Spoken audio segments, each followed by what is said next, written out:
All right, everybody. Today, we're going to be talking about how to close a client after a discovery call. And today, we're actually trying a live YouTube stream because many of you seem to like it. So I'm going live. I don't know if you want me to make a mistake on air or something, but a lot of you had requested some more access to me live. So I'm going to be doing my standard weekly video, this time live, as you can see, about how to close a prospect after a discovery call. So many freelancers just do the hey, thanks for the discovery call. Let me know if you are going to hire me, and that's it. 95% of freelancers, and I've hired thousands of freelancers, and I'd say probably on one of my hands can I count the amount of times somebody has done one of these 3 tips that I'm going to show you today. The fortune is in the follow-up, everyone. The fortune is in the follow-up. That's how you close deals. What I'm going to show you today is how to increase your conversions from prospect to client over 300%. And I know because those numbers are what I got out of it when I started doing these 3 things, okay? So let me just bring up the 3 things I want to talk about in class is basically, do we have commonality? Does what I do as a freelancer, can that help you as the client who's in need of whatever, maybe it's search engine optimization, writing, marketing, whatever? Can I do that for you? Is there commonality in both what I offer and the price that you're willing to pay me?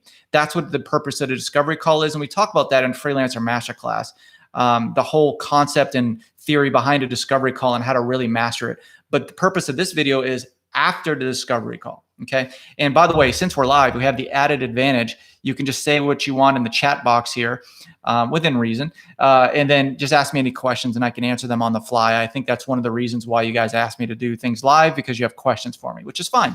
I'm happy to answer questions. All right, first thing, first of the 3 tips I want to show you. First of all, the email. The post email.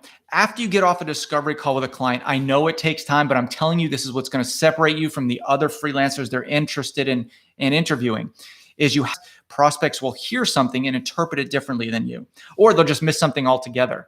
Okay, so what you want to do is you want to send a follow-up email within 24 hours, thanking them, and then leave the opportunity for them to continue the conversation. So you want to end the email in a question. Is there anything else you need from me at this time? And a standard question that I like to ask for all follow-up questions is, hey, listen, I know a lot of times when I get off the call, when I'm trying to hire somebody, I come up with additional questions. Do you have any additional questions for me since we've gotten off the call? Something like that, okay? So I've got a question about, really quick, please include your course on digital marketing on Udemy. Okay, so I don't have a course on digital marketing. I have Freelancer Masterclass, which teaches you how to be a freelancer, and I cannot offer that on Udemy. I am sorry. The maximum they allow on Udemy is $199 for the course, and they take 50%. So there's no way that I can run a successful business giving away 50% and offering it that low. I'm sorry. People have paid $400, $500, $600, even over $2,000 for this course. That is now, I believe, in the 200s. It's on discount now. I cannot do that on Udemy. I do have the Ultimate Upwork bundle on Udemy though, which is 4 hours of how to master Upwork. And you can just search my name, Mike Volkin, on Udemy. But I'm sorry, I cannot put, with Udemy's restrictions and the commission they take, I cannot run a viable business putting Freelancer Masterclass on there. Although the top 4 webinars are on Udemy. If you type in the 6-figure freelancer on Udemy, you'll see my my course there, and those are my top webinars, and it's like $20 or something. Okay, so to continue on with what I'm talking about is how to get the prospect to convert to a client after the discovery call. So we talked about follow-up emails and what to do in the follow-up email. The other one is Google Alerts. Okay. When you get off the call with a client, you want to do 2 things. Number 1, you want to enter their name in Google Alerts, especially if they don't have a common name. If it's John Smith, don't even worry about it. But you also want to enter the company name in Google Alerts. That way, if you get an alert from the company, you can follow up with them and say, hey, I read you on this, or I saw your press release on that. Especially if it's a negative sentiment. I just got a client doing this, is went on a great discovery call. They traveled, we lost touch. A couple weeks later, I got a Google alert. it was something negative about the company. Marketing team didn't even pick it up. I emailed them and I said, hey, it was a CEO. Hey, Linda, I noticed this. I'm sure you don't want this out there in the public or your customers to see this. You might want to alert your marketing team. And they thanked me so much, they wound up hiring me the next day. Okay.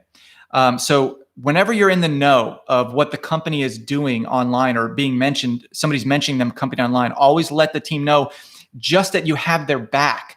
That is huge for follow-up and being able to close a client. Okay.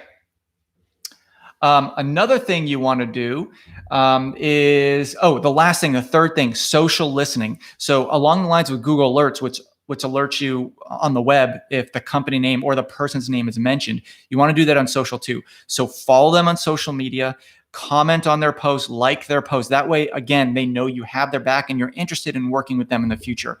I'm telling you from experience that goes so far. I've gotten jobs on that and I've hired freelancers on. I've had an okay call with a freelancer that I wound up hiring. And I usually don't hire any freelancers I'm not ecstatic about, but I wound up having an okay call on several occasions with freelancers that wound up following up with me, liking my social posts, connecting with me on YouTube and Facebook, right? And I know they're interested in working with me. They're hungry, they're passionate, they want to prove themselves. Those people I go and I wound up hiring. Those are the best types of hires you can make, okay? So 3 things that you should take away from this video. Number 1, follow-up emails. And I talked about how to send a question that elicits a response in those emails. Number 2, Google Alerts, okay? You want to put in the company name and the person that interviewed you in Google Alerts so you can continue to quote unquote have their back. If they're ever mentioned positively or negatively, you should email them after you get an alert saying, hey, I noticed you here, or positive or negative sentiment have been noticed here, right? And then social listening. Go to your favorite social programs, Facebook, Twitter, YouTube, whatever it is. Follow them, comment, and like on their posts. Those are the 3 things that will get you a 300% increase from prospects to clients. I hope that helps. And let me know if you want me to do more of these live videos. Thanks very much.